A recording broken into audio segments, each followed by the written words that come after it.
Moin! Darkhaven seems to be a compelling new approach to ARPGs, to be honest, but here's what still sucks about it.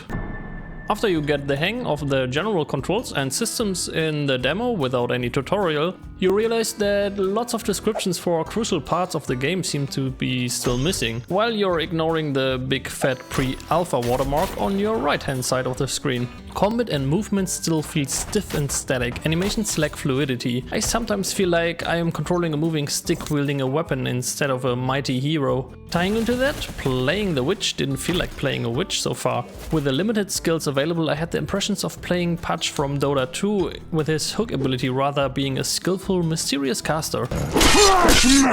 But there's no time to think about the flawed class design. The stakes are high. This new innovative ARPG is all about destructive environments, something we've never seen before in this genre. But somehow they forgot to give the only class available in the demo abilities to actually destroy things. So you're going to fight and either rush in with this ability or pull an enemy in close to cut around in melee. Isn't the class fantasy supposed to be standing as far as possible, casting curses, commanding monsters and get the hell out of any close combat action?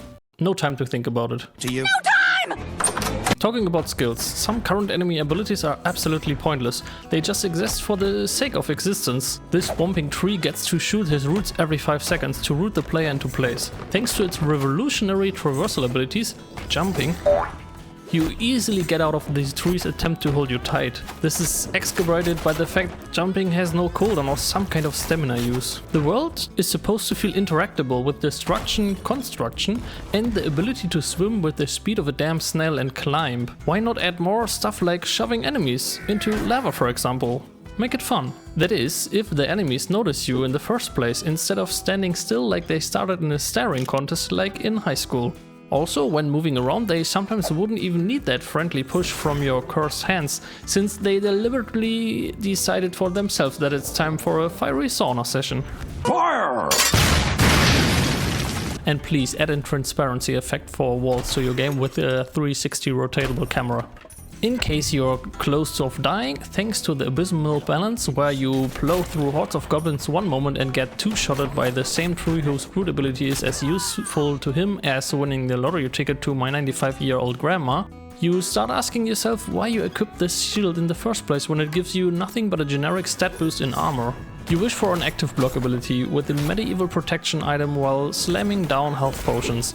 But no worries, these potions you bought from the only vendor in game are absolutely useless and regenerate your life energy as fast as your swimming speed earlier.